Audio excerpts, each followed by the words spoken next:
وَاضْرِبْ لَهُم مَثَلَ الرَّجُلَيْنِ جَعَلْنَا لِأَحَدِهِمَا جَنَّتَيْنِ مِنْ أَعْنَابٍ وَحَفَفْنَاهُمَا بِنَخْلٍ وَجَعَلْنَا بَيْنَهُمَا زَرْعًا. آیت نمبر ہے 32. ٹھیک ہے.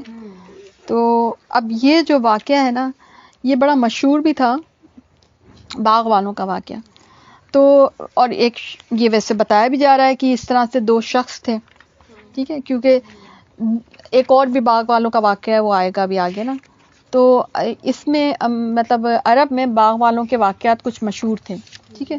لیکن یہاں پر اب آپ دیکھیں کہ کیا بتایا جا رہا ہے کہ دو لوگوں کی مثال. اب جن میں سے ایک کو ہم نے 2 باغ انگوروں کے دے رکھے تھے جنہیں کھجوروں کے درختوں سے ہم نے گھیر رکھا تھا. نہیں باڑ کا بھی انتظام تھا اور باڑ بھی کوئی بے فائدہ نہیں بلکہ کھجوروں کے درخت کی باڑ. اور ان دونوں کے درمیان کھیتی لگا رکھی تھی. دونوں باغ اپنا پھل خوب لائے اور اس میں کسی طرح کی کمی نہ کی. ہم نے ان باغوں کے درمیان نہر بھی جاری کر رکھی تھی یعنی پانی کا بھی انتظام تھا. ٹھیک ہے. اور الغرض اس کے پاس میوے تھے. اب یہ اس کو اللہ تعالیٰ نے بہت کچھ دے رکھا تھا. یہ ایک پہلا شخص. ٹھیک ہے. الغرض اس کے پاس میوے تھے. ایک دن اس نے باتوں ہی باتوں میں اپنے ساتھی سے کہا. اب اس کا کوئی ایک فرینڈ تھا. ٹھیک ہے. یعنی کہ یوں سمجھے کہ یہ 2 آپس میں فرینڈز بھی تھے. اس سے کہا کہ میں تجھ سے زیادہ مالدار ہوں.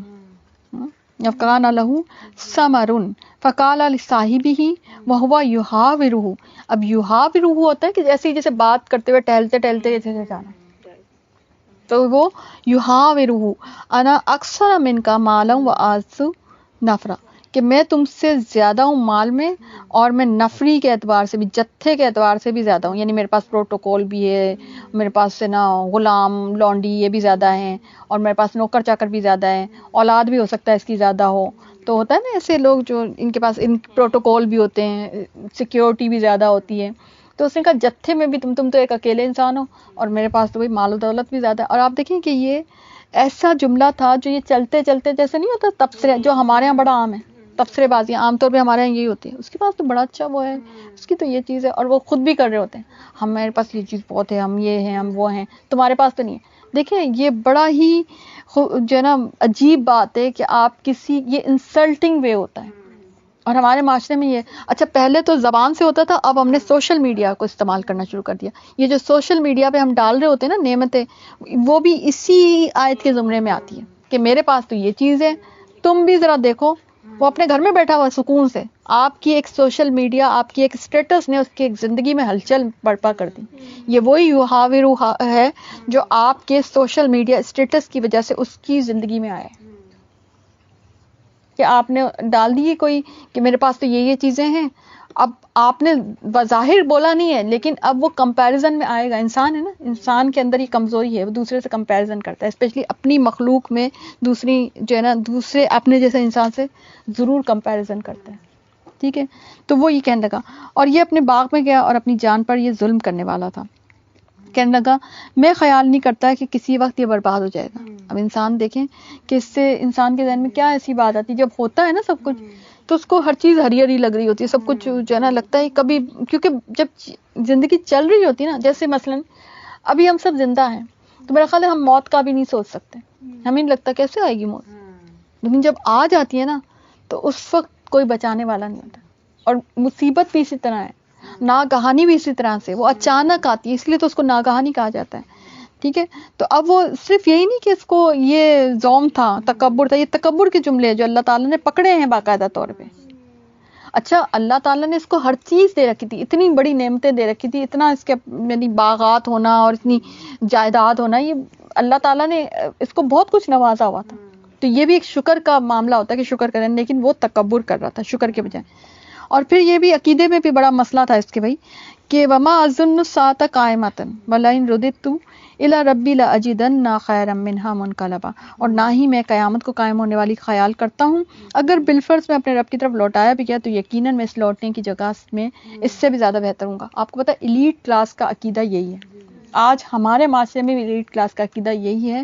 آپ کسی سے پوچھ لیں, میں اس پہ میری کئی دفعہ مجھے معلومات پہنچی ہے کہ ایلیٹ کلاس یہ سوچتی ہے, بلکہ نا کوئی اگر ان کو دین والا مل جائے نا تو ان سے کہتے ہیں کہ دعا کریں کہ قبر میں بھی ہمارے ساتھ یہی والے یہ محل ہمارے قبر میں بھی چل جائے. یعنی ان کو احساس بھی نہیں ہے کہ وہ بول کیا رہے ہیں, اور وہ سیریس ہوتے ہیں, وہ سیریس ہوتے ہیں, دے آر سیریس. مجھے کچھ لوگوں نے بتایا اور آپ کو ایسے بہت سے نمونے ملیں گے بھی جو اپنے ساتھ چیزیں لے کے جا رہے ہوتے ہیں. وہ سمجھتے ہیں کہ ہم وہاں کی قبر کو بھی اس طرح روشن کر لیں گے. استغفر اللہ. تو وہ کہہ رہا ہے کہ قیامت مجھے تو نہیں لگتا قائم ہوگی, اور نا اگر میں چلا بھی گیا, چلو اگر ہو بھی گئی نا, تو مجھے تو لگتا ہے اللہ تعالیٰ مجھے اس سے بھی اچھا دے گا. ٹھیک ہے نا, کیونکہ اس کو یہ زوم ہوتا ہے. اب آپ دیکھیں, مطلب ہم سب سوچ لیں اور دیکھ لیں کہ ہم جن کو سمجھتے ہیں نا کہ بڑے بلیسڈ لوگ ہیں, ہائے ان کو تو سوچنا ہی نہیں پڑتا, بجلی کے بل بھی ان کو ادا کرنے میں کوئی مشکل نہیں ہوتی, اور ان کے تو بڑے بڑے گھر ہیں, بڑے بڑے باغات ہیں, بڑی بڑی چیزیں ہیں, ان کی لائف تو ان کی ہے اصل میں. ہم جب یہ سوچتے ہیں, ٹھیک ہے, تو اللہ تعالیٰ ہمیں یہ سمجھا رہا ہے کہ یہ ان کا حال ہے اور یہ ان کا. اور اچھا, جب ان کی اگر اس میں دیکھو نا, تو ان کو یہی زوم ہوتا ہے کہ جب یہاں پہ اچھا دیا ہوا ہے تو وہاں بھی اچھا ہی ہوگا. آج کے دنیا کے لوگ پیسے کو اللہ کی رضا سمجھتے ہیں. ایلیٹ کلاس اپنے اوپر جو نعمتیں اللہ نے کر رکھی ہے نا, وہ اس کو سمجھتی ہے کہ ہم اللہ کی رضا میں, اور تھوڑا بہت وہ دے بھی دیتی ہے نا اللہ کے لیے, جیسے تھوڑے بہت, تو نا وہ کہتے ہیں بس اتنا دے تو دیا, اب باقی ہم یوز کریں. ہم نے دیا, اگر آپ ان کو کہیں گے نا صدقہ کرو, ہاں ہم نے دیا تھا اتنے فلانے لاکھوں کروڑوں کے مالک ہوئی, ہم نے فلانے 100 یا فلانے 1000 ہم نے دیے تھے. تو یہ جو اللہ تعالیٰ نے ان کا عقیدہ کھول کے بیان کیا کہ یہ سوچتے ہیں کہ نہیں, میں اگر چلے جائیں گے اللہ کے پاس تو بھی اچھا ہی جگہ ہوگی, کیونکہ یہاں بھی تو اللہ نے ہمیں دیا. وہ اب جیسے نہیں ان کے دل پہ اور ان کی آنکھوں پہ مہر لگی ہوئی ہوتی ہے. استغفر اللہ. اس کے ساتھی نے اس سے بات کرتے ہوئے کہا کہ کیا تو اس معبود سے کفر کرتا ہے؟ اکفرت بالذی خلقت من تراب, کہ جس نے تجھے مٹی سے پیدا کیا, ثم من نطفۃ ثم سواک رجلا, پھر نطفے سے تمہیں پورا آدمی بنا دیا. یعنی تم اپنے معبود سے کفر کرتے ہو. اس کو بڑی حیرت ہوئی, ایسے لگتا ہے اس کا عقیدہ بڑا مضبوط تھا نا. اور اس سے یہ بھی پتہ چلتا ہے کہ بعض اوقات آپ کے فرینڈ سرکل میں ایسے لوگ ہوتے ہیں, تو پھر آپ ان کو سمجھا سکتے ہیں. فرینڈشپ یکمشت نہیں چھوڑ دینی چاہیے, بلکہ ان کو سمجھایا بھی جا سکتا ہے, ان کو بتایا بھی جا سکتا ہے. ان کو سب سے اچھی دوستی تو یہ ہے کہ آپ کسی کو ہدایت کی طرف لے آئیں. سب سے اچھی جو جیسے کہتے ہیں کہ صدقہ یہ ہے کہ کسی کو آپ علم دے دیں. تمہارا بے علموں کو علم سکھا دینا تمہاری طرف سے صدقہ ہے.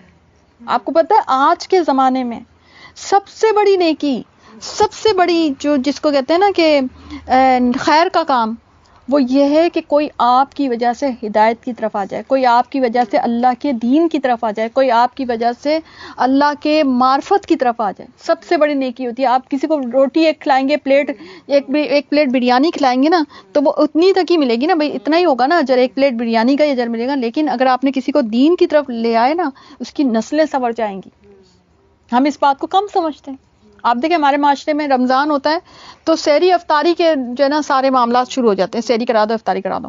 ہم لوگ کیوں نہیں آتے کہ بھائی چلو شیطان ہمارا جو دشمن تھا اس کو تو اللہ تعالیٰ نے بند کر دیا زنجیروں میں, ہم کم از کم قرآن کی طرف ہی آ جائیں. رمضان اصل میں روزے اور قرآن کا مہینہ ہے, پیٹ خالی رکھنے کا مہینہ ہے. سموسوں اور پکوڑیوں سے نا پیٹ بھرنے کا مہینہ نہیں ہے, ٹھیک ہے نا, قرآن پڑھنے کا مہینہ ہے, ٹھیک ہے نا.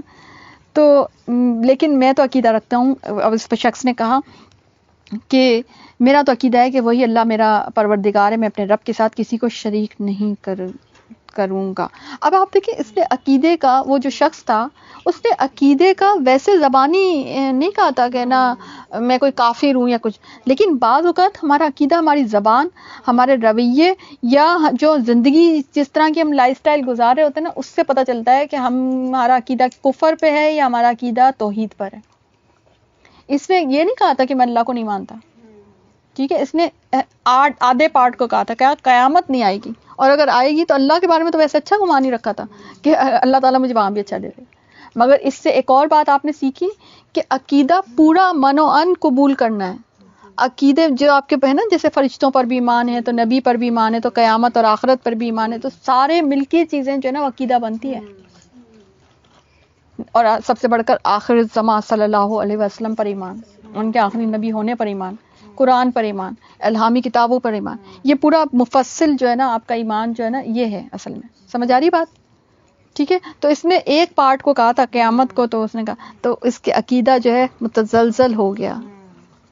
انسان دیکھے, غور کرے کہ ہمارے زبان سے کبھی کوئی, اور بیسیکلی اس نے اپنے زبان سے یا اپنے معاملات سے یہ شو کیا تھا کہ اس کو کوئی ایسی فکر نہیں ہے آخرت کی, اور اللہ نے پکڑ لیا اس کو. ٹھیک ہے نا. تو انسان حدیث میں آتا ہے انسان کبھی بے دھیانی میں ایسی بات کہہ دیتا ہے جو اللہ کو سخت ناراض کر دیتی ہے, نتیجتاً وہ جہنم کے گڑھے میں جا گرتا ہے. ٹھیک ہے, اور کبھی باتوں باتوں میں ایسی بات کہہ دیتا ہے جس سے اللہ راضی ہو جاتا ہے اور جنت کے باغوں میں پہنچا دیتا ہے. سبحان اللہ. تو انسان کو زبان سے اچھی بات نکالنی چاہیے. تو پھر ہے نا اس کے بعد کیا کہ میں تو عقیدہ رکھتا ہوں وہی میرا پروردگار ہے اور میں اپنے رب کے ساتھ کسی کو شریک نہیں کروں گا. تو نے اپنے باغ میں جاتے ہوئے یہ کیوں نہیں کہا کہ اللہ کا چاہا ہونے والا ہے؟ اور اذا دخلت جنت کا قلت ما شاء اللہ لا قوت الا باللہ, اللہ کے سوا کوئی قوت نہیں ہے. ان ترانی انا اقل منک مالا وولدا فعسى ربی ان یؤتینا خیرا من جنتی کا. اگر تو یہ سمجھتا ہے کہ مجھے مال و دولت میں اپنے سے ابھی کم دیکھ رہا ہے تو بہت ممکن ہے کہ اللہ تعالیٰ مجھے تیرے اس باغ سے زیادہ بہتر دے دے. وَيُرْسِلَ عَلَيْهَا حُسْبَانًا مِنَ السَّمَاءِ, اور وہ اس پر آسمانی عذاب بھیج دے. فَتُصْبِحَ صَعِيدًا زَلَقًا, تو وہ ہو جائے چکنی مٹی, میدان بن جائے. اس نے کتنے اچھے انداز سے بتایا کہ تم مجھے تانا دے رہے ہو, یہ ایک تانا تھا نا کہ تمہارے پاس تو کم ہے. اور آپ دیکھیں ہمارے معاشرے میں یہ تانے زنی عام چل رہی ہوتی ہے. اچھا ہم بعض اوقات اس کو یہ نہیں کہتے ڈائریکٹ, جب ہم دکھا رہے ہوتے ہیں نا اپنی نعمتیں بڑھا چڑھا کے, تو ہم دوسرے کو یہی میسج دے رہے ہوتے ہیں کہ دیکھو ہمارے پاس یہ تمہارے پاس نہیں ہے. یہ جو دکھاوا ہے نا, یہ دکھاوا ہی تو کر رہا ہے, یہ ریاکاری تو کر رہا ہے, اور کیا کر رہا ہے. تو یہ جو دکھاوا ہے نا, یہ دکھاوے کی اپنی زبان ہوتی ہے. دکھاوے کے ساتھ آپ کو بولنے کی مزید کچھ بولنا نہیں پڑتا. دکھاوے کی جو خاموشی کی زبان ہوتی ہے نا, وہ بھی اللہ تعالیٰ پکڑ لیتا ہے. ٹھیک ہے, اور یہ تو باقاعدہ بول بھی رہا تھا کہ تمہارے پاس تو کم ہے, میرے پاس زیادہ ہے. ٹھیک ہے. اور یوسبیا ماؤہا غورن فلن تستطیع اللہ طلبا, کہ یا اس کا پانی جو کہ تمہیں دے رہا ہے تمہارے درختوں کو اور ان کو پانی دے رہا ہے, تو اس کا پانی اگر نیچے اتر جائے تو تیرے بس میں نہ رہے تو اسے ڈھونڈنا. یعنی اس کو یہ سارا کچھ بتا رہا ہے کہ یہ جو چیزیں چل رہی ہیں نا, یہ اللہ تعالیٰ نے پکڑ رکھا ہے تمہیں, اللہ تعالیٰ نے سنبھال رکھا ہے اس سارے معاملے کو. سارے اگر اس میں سے کوئی ایک چیز بھی کم ہو جائے, یعنی پانی کم ہو جائے یا آسمانی کوئی عذاب آ جائے, تو یہ اس میں سے کچھ بھی باقی نہیں رہے گا. ایک چیز کی مار ہے یہ, ایک چیز کی مار. ٹھیک ہے. اور اس کے سارے پھل گھیر لیے گئے اور اللہ تعالیٰ نے اس کو پکڑا, اس کی زبان, اس کا جو اس نے بڑے بول بولے تھے نا, اللہ نے اس کو پکڑا. وَأُحِيطَ بِثَمْرِهِ فَأَصْبَحَ يُقَلِّبُ كَفَّيْهِ عَلَى مَا أَنفَقَ فِيهَا وَهِيَ خَاوِيَةٌ عَلَى عُرُوشِهَا وَيَقُولُ يَا لَيْتَنِي لَمْ أُشْرِكْ بِرَبِّي أَحَدًا. اس کے سارے پھل گھیر لیے گئے, وہ برباد ہو گیا, یعنی مارا گیا, وہ یوں سمجھے. بس وہ اپنے اس خرچ پر جو اس نے اس میں کیا تھا اس پہ ہاتھ, یعنی کہ جو اس نے خرچ کیا تھا نا اس سے بھی, یعنی بعض اوقات ہوتا ہے نا کہ لاس ہوتا ہے, اس حد تک ہوتا ہے کہ چلو دوبارہ سے وہ جو اس نے خرچ کیا تھا نا, نہیں ہوتا جیسے دیوالیہ ہو جانا, وہ والی کیفیت ہو گئی. وہ خرچ بھی کیا ساتھ میں, بالکل ہی تباہ ہو گیا یہ. اور وہ باغ تو اوندھا پڑا تھا, اور یہ دیکھیں صرف کہنے کی بات تھی اور فوراً ایسے لگتا ہے یکمشت ہوا ہے سارا معاملہ. اور وہ شخص یہ کہہ رہا تھا کاش میں اپنے رب کے ساتھ کسی کو شریک نہ کرتا. ٹھیک ہے. تو اس نے شریک کیسے کیا تھا؟ اس نے شکر نہیں کیا تھا, اور اس نے تکبر کیا تھا. اور اس سے کیا پتا چلا کہ تکبر بھی شرک کی ایک قسم ہے. پتا چلا آپ کو؟ بڑے بول بولنا, دکھاوا کرنا از آلسو شرک. دکھاوا یا ریاکاری حدیث میں آتا ہے شرک اصغر ہے. اور ہم اس شرک سے بچ جاتے ہیں کہ ہمیں کوئی کہے نا کہ مندر میں جا کے پوجا پاٹ کرو, ہم نہیں کریں گے. لیکن یہ جو اپنے گھروں میں ہم نے پوجا پاٹ لگا رکھی نا, چیزوں کی, نعمتوں کی, اور جو دکھاوا لگا رکھا ہے, اس کو ہم شرک نہیں سمجھتے. استغفر اللہ, ہم کیسے کس قسم کی قوم ہو گئے ہیں اس حمایت میں. یعنی کہ اللہ تعالیٰ نے دیکھے ہیں ان کی جو پروٹوکول پہ بڑا اس کو تھا نا زوم, وَلَمْ تَكُنْ لَهُ فِيَةٌ يَنْصُرُونَهُ مِنْ دُونِ اللَّهِ وَمَا كَانَ مُنْتَصِرًا. اس کی حمایت میں کوئی ایسی کوئی جماعت نہیں اٹھ سکی, کوئی پروٹوکول, کوئی مال اولاد کام نہیں آیا کہ اللہ سے اس کا کوئی بچاؤ کرتی, نہ ہی وہ خود بدلہ لینے والا بن سکا. ہنالک الولایۃ للہ الحق. یہاں سے پتہ چلا کہ سارے اختیارات اللہ برحق کے لیے. ہوا خیر ثواب و خیر عقبیٰ, اور وہ جو ہے ثواب دینے اور انجام کے اعتبار سے بہت ہی بہترین.